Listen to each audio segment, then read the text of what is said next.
জাকির ভাই কোলে আপনার কে? এই যে আমার ভাগ্যবতী মেয়ে, এই সেই মেয়ে যার জন্য আলহামদুলিল্লাহ আজকে বাংলাদেশের 64 জেলার মানুষ আমাদের চেনে। কি নাম রেখেছেন ভাই? মেয়ের নামও রাখছে ভাগ্যবতী। ভাগ্যবতী। মেয়ের নাম রাখছে ভাগ্যবতী। এই যে ভাগ্যবতী আন্টি। এই যে বলো। আন্টি কেমন আছো? কেমন আছো আমাদের বলো? জাকির ভাইয়ের একমাত্র ভাগ্যবতী কন্যা, যার দুনিয়াতে আগমনকে কেন্দ্র করে জাকির ভাইয়ের ভাগ্য পরিবর্তন হয়ে গিয়েছে, তাই না? আসলে এই মেয়েটা আসবে আসবে তখন থেকেই হচ্ছে কি আলহামদুলিল্লাহ হঠাৎ করে আমার বাচ্চা কেনা বেড়ে গেছে অদ্ভুত ভাবে। আলহামদুলিল্লাহ। আমি যেখানে একটা টেবিলে আমার কেক সেল হইতো না, সেখানে আমি দুইটা টেবিল মানে হিমশিম খাই যেতেছিলাম। ওই যে দেখেন ভাই কিভাবে তাকে আছে, দেখেন দেখেন। হ্যাঁ, হ্যালো। সব বুঝে যেতেছে। এরপরে আলহামদুলিল্লাহ এই যে আপনাদের উসিলায় আল্লাহ তাআলা চাইছে, ওর উসিলায় হচ্ছে গিয়ে আলহামদুলিল্লাহ আজকে সারা বাংলাদেশের মানুষ চেনে এখন।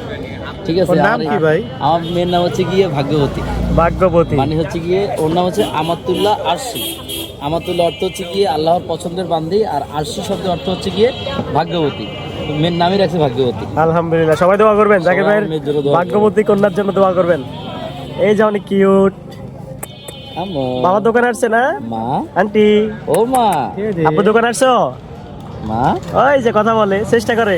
বল, আ আ করে অনেক কথা বলে।